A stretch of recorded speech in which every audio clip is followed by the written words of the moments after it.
DLN online class में आप सभी का स्वागत है। इस वीडियो में क्लास 12th बायोलॉजी एनसीईआरटी से लेकर आ रहे हैं क्या आगामी एग्जाम 2024 बायोलॉजी के लिए कुछ बहुविकल्पीय प्रश्न, कुछ अल्टरनेटिव क्वेश्चन लेकर आ रहे हैं। इस तरह के क्वेश्चन जो होंगे 5 नंबर के होंगे और प्रत्येक प्रश्न के लिए 1 अंक निर्धारित होगा। तो ध्यान देना, इस तरह के क्वेश्चन हल करने से हमें सॉलिड नंबर मिलता है। तो ध्यान देना है। पहला क्वेश्चन आ रहा है क्या बायो से, पहला दे रहा है मृदा से संबंधित विज्ञान कहलाता है। मृदा से संबंधित विज्ञान को हम क्या कहते हैं, किस नाम से जानते हैं? 4 ऑप्शन आ रहा है। पहला ऑप्शन है pedology, number of B acarology, number of third geology, number of third fourth palaeontology. तो इस 4 ऑप्शन में से एक ऑप्शन सही है। तो ध्यान देना है, मृदा से संबंधित विज्ञान क्या कहलाता है? पैडोलॉजी। अतः ऑप्शन नंबर 1 क्या होगा? बिल्कुल करेक्ट होगा। क्वेश्चन नंबर 2 आ रहा है क्या, निम्न में से जैव सूचकांक है। निम्न में से जैव सूचकांक है, इसके लिए 4 ऑप्शन आता है। चारों ऑप्शन में से एक ऑप्शन बिल्कुल करेक्ट होगा।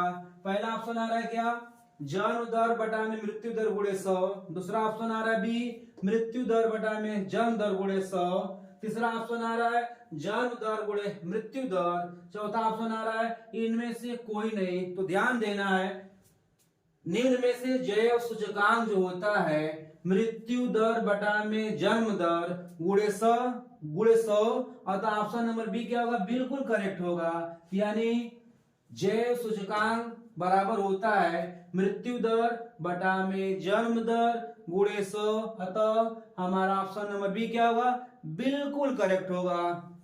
Question number 3, दीप्तिकालिता। दीप्तिकालिता शब्द का प्रयोग किसने किया था? दीप्तिकालिता शब्द का प्रयोग किसने किया था? 4 ऑप्शन आ रहा है। पहला ऑप्शन आ रहा है क्या, ध्यान देना है, टेंसले। दूसरा ऑप्शन आ रहा है किर्चनर एवं इरोइटर।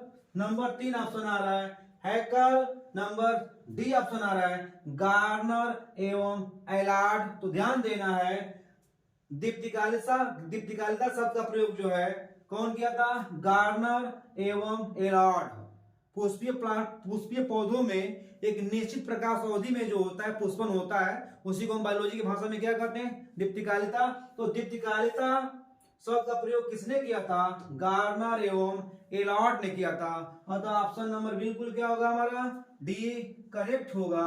क्वेश्चन नंबर नेक्स्ट में चलते हैं। असंगजनन जिसे हम बोलते हैं एपोमिक्सिस की खोज किसने की? इसके लिए 4 ऑप्शन आ रहा है।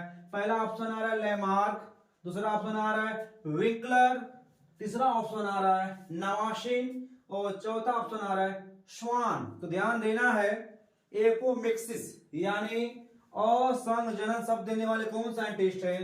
तो ध्यान देना है, असंगजनन यानी एपोमिक्सिस की खोज करने का श्रेय जो जाता है विंकलर को जाता है। अतः ऑप्शन नंबर बी क्या होगा? बिल्कुल करेक्ट होगा। कौन होंगे? विंकलर। क्वेश्चन नंबर नेक्स्ट में चलते हैं। बहुभ्रूणता जिसे हम बोलते हैं पॉलीइम्ब्रियोनी।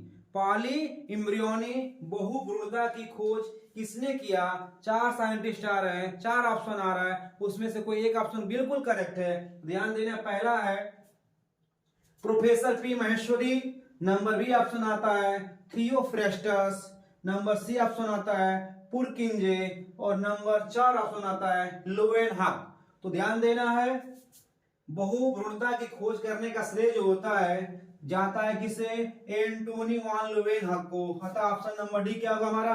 बिल्कुल करेक्ट होगा। नेक्स्ट क्वेश्चन में चलते हैं। अपरा जिसे हम बोलते हैं प्लेसेंटा, क्या बोलते हैं? प्लेसेंटा। अपरा की भूमिका होती है, यानी गर्भ में पल रहे शिशु को अपरा के द्वारा जोड़ा जाता है। तो बोल रहा है क्या क्वेश्चन, अपरा की भूमिका होती है? पहला ऑप्शन आ रहा है क्या, ध्यान देना है, भ्रूण की वृद्धि के लिए आवश्यक पदार्थ प्रदान करना। नंबर 2 ऑप्शन आ रहा है क्या, भ्रूण को आघात से बचाना।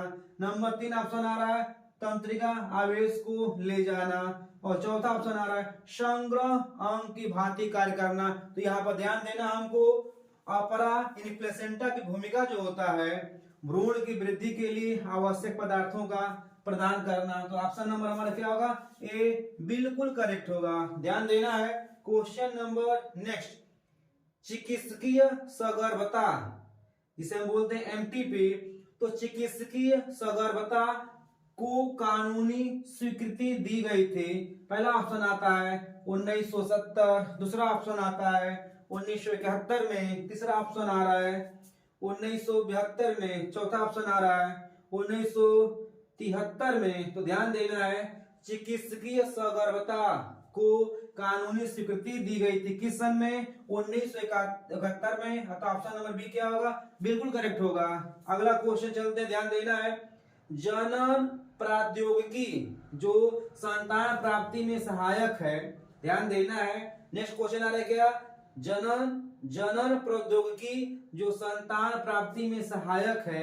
पहला ऑप्शन आ रहा है IVE, दूसरा ऑप्शन आ रहा है GIFT, तीसरा ऑप्शन आ रहा है GIFT, ZIFT और चौथा ऑप्शन आ रहा है ये सभी। तो ध्यान देना है हमको।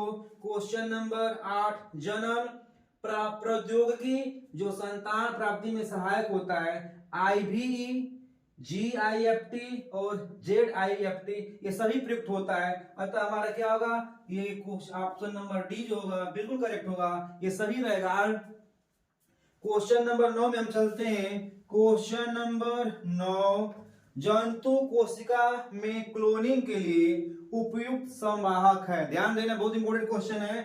जंतु कोशिका में क्लोनिंग के लिए उपयुक्त संवाहक है। ऑप्शन नंबर ए आ रहा है PUC, दूसरा ऑप्शन आ रहा है बी PBR 322 और सी ऑप्शन आ रहा है PBR 327 और डी ऑप्शन आ रहा है SB40।